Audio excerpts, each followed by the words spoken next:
नमस्कार, मैं अश्विनी वानखेड़े। स्वागत है आप सभी का कृषि न्यूज में। आइए नजर डालते हैं आज की टॉप हेडलाइंस की ओर। गन्ना श्रमिकों की नई पहचान, महाराष्ट्र की महिलाओं ने मूंग की खेती कर पैदा की मिसाल। काऊ हक डे मनाने का प्रस्ताव वापस, भारतीय पशु कल्याण बोर्ड का फैसला।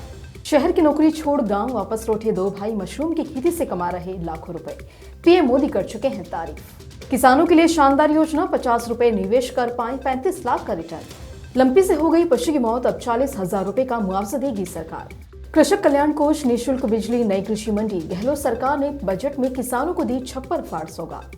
पूरी दुनिया को पसंद आ रहे भारतीय फल, सब्जी और अनाज। कई देशों में है प्रसंस्करण खाद्य उत्पाद का निर्यात। 5 एकड़ खेती से लाखों का मुनाफा, बेहतर उत्पादन के लिए एडवांस तकनीक अपनाता है किसान। पढ़ाई के साथ खेती कर रहे स्कूल के बच्चे, मिड डे मील के लिए खुद ही उगा रहे मशरूम। बढ़ेगी मछली पालकों की इनकम, शोधकर्ताओं ने किसानों को दिए 10,000 बीज। नैनो यूरिया के साथ किसान की एक सेल्फी दिला सकती है 2,500 रुपए। डॉक्यूमेंट्री पर है 20,000 का कैश प्राइज। दिल्ली में 3 दिन तेज हवाओं का अलर्ट, पहाड़ों पर बारिश और बर्फबारी जारी।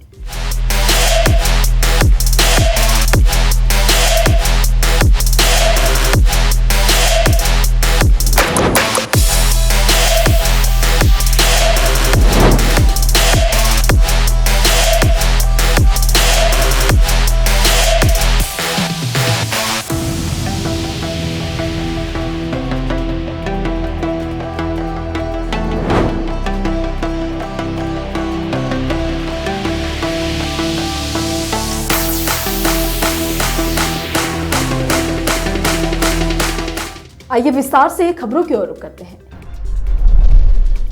महाराष्ट्र के बीड जिले की सिंधी गांव की 40 महिलाओं ने अपना ग्रुप बनाकर अपने ही 1 एकड़ खेत में मूंग उगाई है।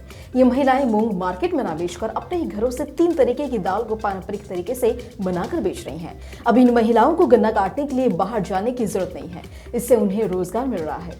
इन महिलाओं को जब गन्ना काटने के लिए दूसरे राज्यों में जाना पड़ता था, तब बच्चे साथ में ले जाने पड़ते थे और बच्चों की शिक्षा पर काफी असर पड़ता था। अब इन महिलाओं को महीने में 50 से 60,000 रुपए तक मिलने से ये खुशी से जिंदगी बिता रही हैं। तो वहीं खेती करने वाली मनीषा मूले का कहना है कि ग्रामीण इलाके में रहने के कारण हमें कुछ पता नहीं था। जब हमारी मुलाकात गाँव के बोरा मैडम और नवचेतना संस्थाओं की मनीषा घोले मैडम से हुई, तब उन्होंने हमें इसके बारे में जानकारी दी। उन्होंने हमें 40 महिलाओं का बचत गुट बनाने के लिए कहा।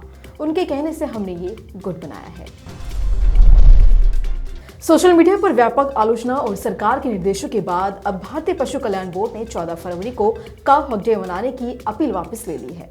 केंद्रीय मत्स्य पालन, पशुपालन और डेयरी मंत्री पुरुषोत्तम रूपाला की टिप्पणी के एक दिन बाद बोर्ड के सचिव SK दत्ता ने अपनी वेबसाइट पर पोस्ट किए गए नोटिस के माध्यम से ये अपील वापस ले ली है। रूपाला ने कहा कि अच्छा होता कि अगर लोग बोर्ड की ओर से 14 फरवरी को काऊ हक डे के रूप में मनाने की अपील को सकारात्मक प्रतिक्रिया देते।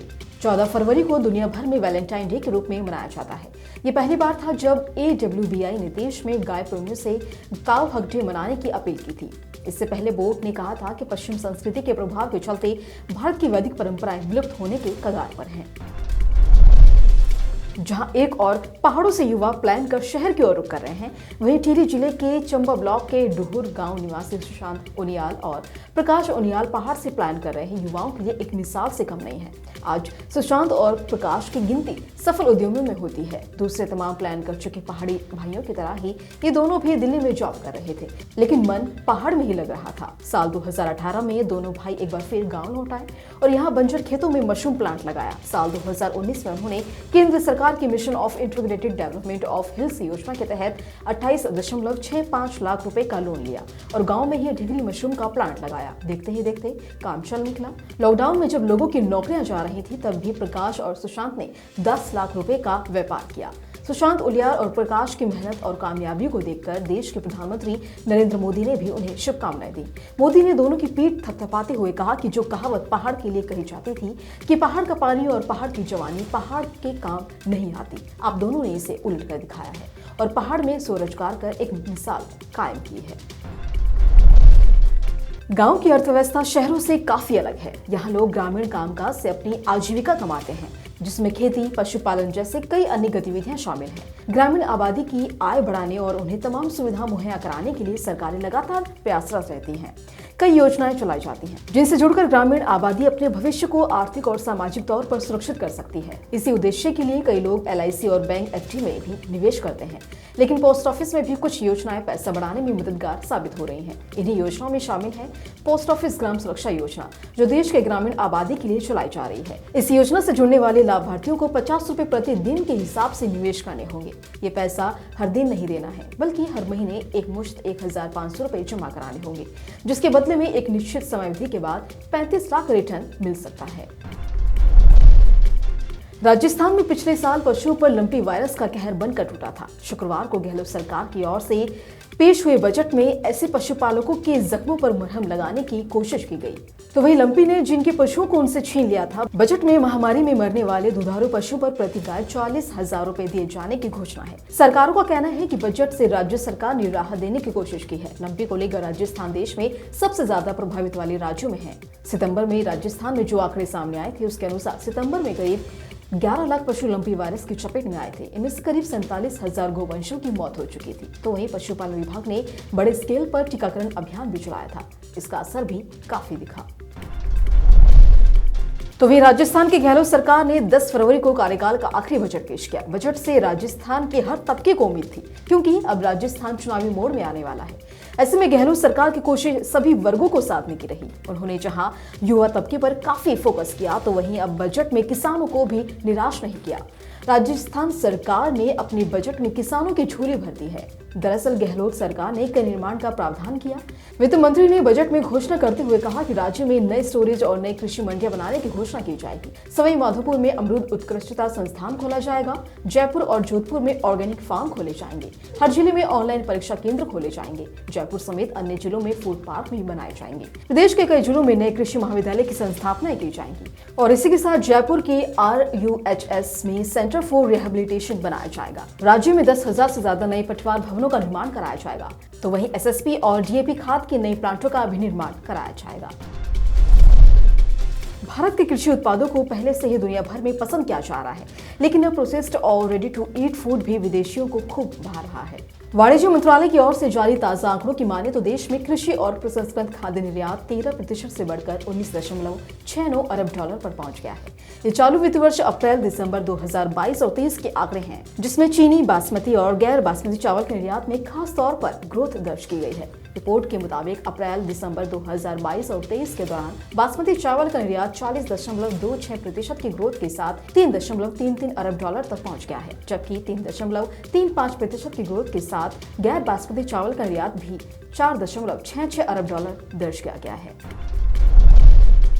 देश के कई इलाकों में सिंचाई की पानी की कमी के कारण खेती अपना दम तोड़ रही है। कई इलाकों में भूजल संकट पैदा हो रहा है। राजस्थान, महाराष्ट्र और बिहार जैसे राज्यों में ये समस्या काफी देखी जा रही है, लेकिन कुछ किसान ऐसे भी हैं जो सभी चुनौतियों से लड़ते हुए फसल उत्पादन ले रहे हैं। ऐसे ही एक किसान है कैलाश चंद बेरवा, जिन्होंने अपनी सूझबूझ से भूजल संकट से उबरने का एक रास्ता खोजा है। पारंपरिक फसलों के बजाय बागवानी फसलों की खेती की और आधुनिक तकनीकों और सूक्ष्म सिंचाई से बम्पर उत्पादन लिया है। और आज दूसरे किसान भी इनकी खेती से काफी प्रेरणा ले रहे हैं। दरअसल कैलाश चंद्र बेरवा बताते हैं कि उन्होंने कृषि विभाग के संपर्क में रहते हुए खेती जारी रखी और किसानों के लिए लगाए जा रहे ट्रेनिंग कार्यक्रम और कृषि गोष्ठियों में जाने लगे। उन्होंने कृषि विशेषज्ञों और अधिकारियों से बातचीत की तो पता चला कि कंपानी वाले इलाकों में बागवानी फसलों की खेती से अच्छे परिणाम मिलते हैं। फिर क्या, उन्होंने अपने 3 बीघा खेत में देसी बेर के 60, नींबू के 40 और अनार के 20 पौधे लगवा दिए, जिससे उन्हें लगभग 1.5 लाख की आमदनी हो जाती है।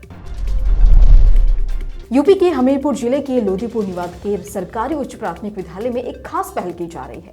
यहाँ के बच्चों को किताबी ज्ञान के साथ साथ मशरूम की खेती भी सिखाई जा रही है, ताकि इस सेक्टर में भी बच्चों का रुझान बढ़ाया जा सके। स्कूल के प्रिंसिपल खुद ही बच्चों को मशरूम फार्मिंग की ट्रेनिंग दे रहे हैं। तो वहीं बच्चों के सहयोग से मशरूम का जो भी उत्पादन मिल रहा है, उसे मिड डे मील में सर्व किया जा रहा है। यहाँ के टीचर और प्रिंसिपल बच्चों को मशरूम की खेती में होने वाले खर्च, आमदनी, खेती का प्रबंधन और देखभाल की जानकारी दे रहे हैं।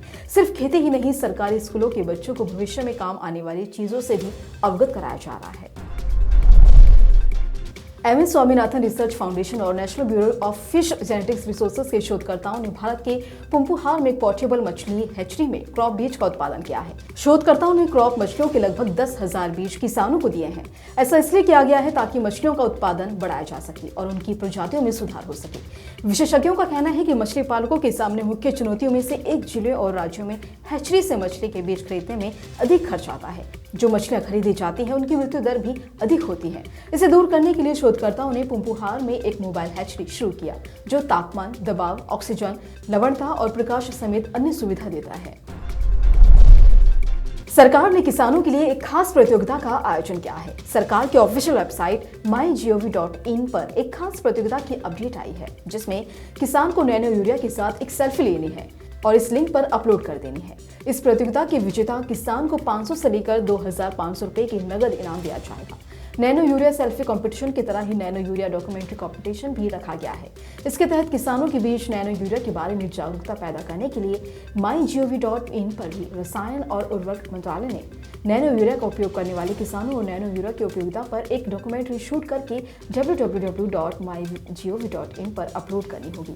अधिक जानकारी के लिए static.mygov.in पर विजिट कर सकते हैं। इस प्रतियोगिता में विजेता को प्रथम पुरस्कार के तौर पर 20,000 रुपए, दूसरे पुरस्कार को 10,000 रुपए और तीसरे पुरस्कार को 5,000 रुपए कैश प्राइज दिया जाएगा। आपको बता दें कि सबसे पहले आपको www.mygov.in पर क्लिक करना होगा। यहाँ किसान या आम नागरिक को अपने मोबाइल नंबर से लॉगिन करना होगा और दिए गए दिशा निर्देशों के अनुसार अपनी सेल्फी को अपलोड करना होगा। ध्यान रखें कि प्रतिभागी को अपने राज्य का नाम लिखना अवश्य है। तो वहीं इस प्रतियोगिता में 14 फरवरी तक आप हिस्सा ले सकते हैं, जिसमें अब तक नैनो यूरिया के साथ किसान वाले सेल्फी कंपटीशन में 244 लोग आवेदन कर चुके हैं। तो वहीं उत्तर पश्चिम भारत के कई राज्यों में तेज हवाएं चल सकती हैं। वहीं पहाड़ों पर बारिश और बर्फबारी का दौर आज यानी कि 11 फरवरी को भी जारी रहने का अनुमान है। मौसम विभाग की माने तो इस हफ्ते देश के किसी भी हिस्से में शीतलहर की स्थिति नहीं बनेगी। वहीं अगर तापमान की बात करें तो उत्तर भारत के कई राज्यों में आज न्यूनतम तापमान 9 डिग्री से लेकर 12 डिग्री दर्ज किया जा सकता है। देश की राजधानी दिल्ली में आज न्यूनतम तापमान 13 डिग्री और अधिकतम तापमान 29 डिग्री रह सकता है। वहीं 12 और 13 फरवरी को भी दिल्ली में तेज हवाएं चल सकती हैं। इसके साथ रविवार को दिल्ली में न्यूनतम तापमान 12 डिग्री और अधिकतम तापमान 25 डिग्री दर्ज किया जा सकता है। इसी तरह की अन्य खबरों के लिए जुड़े रहिए कृषि जागरण के साथ। धन्यवाद।